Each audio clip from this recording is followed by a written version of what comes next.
ఒక నిర్ణయం తీసుకుంటుంది అధ్యక్ష.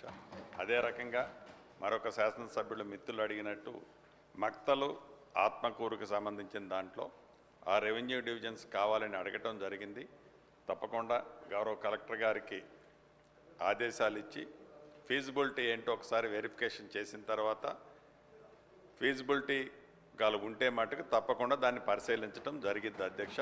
అదే రకంగా ఐలే గారు ఒక మండలం గురించి కూడా ఐలన్ అడిగారు. దాన్ని కూడా కలెక్టర్ గారి దగ్గర నుంచి ఫీజిబిలిటీ రిపోర్ట్ తెప్పిస్తాం.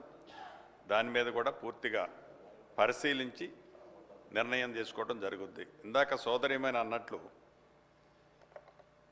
జిల్లాలు ఏవేవో మారుస్తామనో జిల్లాలు ఏవేవో తీసేస్తున్నామనో ఏదైతే ఒక గ్లోబల్ ప్రచారం బయట జరుగుతుందో నిన్న ఆ పెద్దల సభలో జరిగిన దాంట్లో కూడా చాలా స్పష్టంగా చెప్పాను.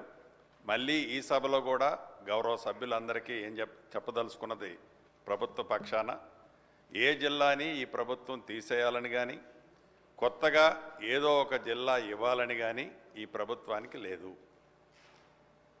ఉన్న జిల్లాలు ఏ ఒక్క జిల్లాని కూడా ఈ ప్రభుత్వం తీసేసే ఆలోచన లేదు.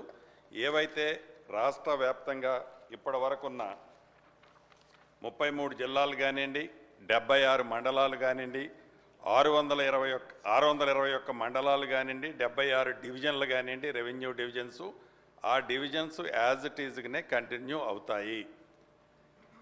ఏ ఒక్కళ్ళు రాష్ట్రంలో ఉండే ప్రజలు కానీ ప్రజాప్రతినిధులు కానీ ఈ డివిజన్ తీసేస్తున్నామనో ఆ మండలం తీసేస్తున్నామనో ఈ జిల్లా మారుస్తున్నామనో ఏదైతే అపోహలు ఉన్నాయో ఆ అపోహలకి ఫుల్ స్టాప్ పెట్టాలని ఈ శాసనసభలో నుంచి యావత్ తెలంగాణ ప్రజలకి అదే రకంగా ప్రజాప్రతినిధులకి రాష్ట్ర ప్రభుత్వం తరఫున చెప్తున్నాను అధ్యక్ష.